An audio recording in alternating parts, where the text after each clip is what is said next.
amigos, nosso assunto de hoje refere-se à perda de direitos políticos, especificamente no que se refere ao seu efeito nos mandatos eletivos. Sabemos que, para que se exerça o mandato eletivo, a rigidez dos direitos políticos é fundamental.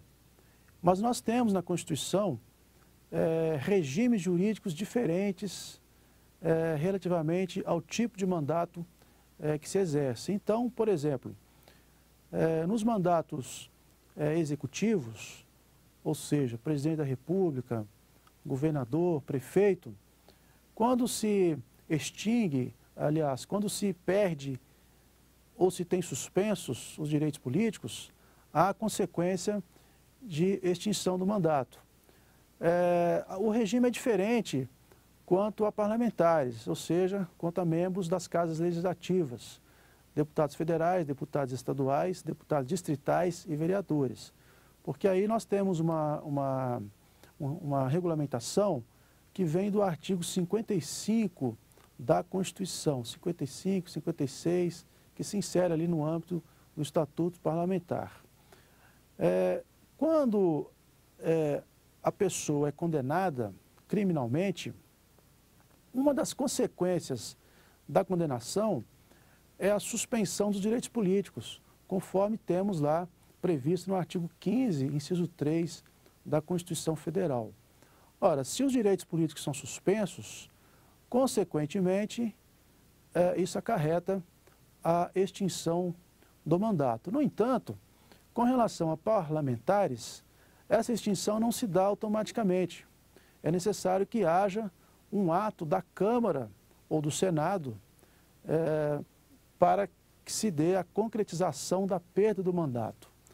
Ou seja, em razão do princípio da separação de poderes, a extinção do mandato, quando há condenação criminal, ela não se dá automaticamente.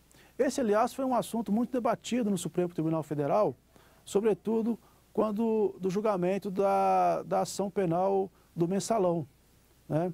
No primeiro momento, o Supremo entendeu que a extinção do mandato era consequência natural da sentença e que cabia à jurisdição, ou seja, ao Poder Judiciário, determinar a cassação.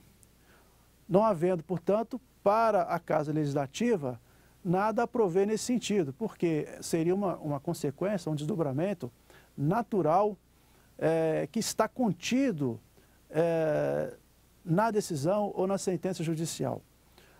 No entanto, nós sabemos também que o Supremo Tribunal não manteve esse entendimento.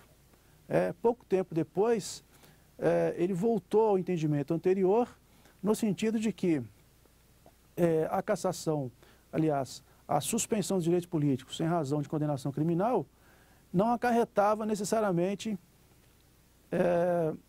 a perda do mandato. Seria necessário que houvesse um ato da respectiva Casa Legislativa para que se concretizasse a perda. Como estamos hoje em relação a essa questão? Se houver a condenação criminal, é preciso que se comunique à respectiva Casa Legislativa e essa Casa Legislativa vai colher os votos dos seus integrantes no sentido de que se casse ou não, no sentido de que se dê ou não a perda do mandato do parlamentar. É preciso que haja uma votação por maioria absoluta, embora ele tenha de cumprir a pena. Nós temos alguns casos no Congresso Nacional de deputados que foram condenados criminalmente, que cumprem pena e que dão expediente na Câmara, por exemplo, né? Justamente porque a Câmara ainda não autorizou a concretização da extinção do mandato desses parlamentares. Evidentemente, essa situação é uma situação excepcional, ela ocorre apenas em relação a deputados, senadores, como eu disse, mas não se aplica aos mandatos executivos, ou seja, dos titulares do Poder Executivo.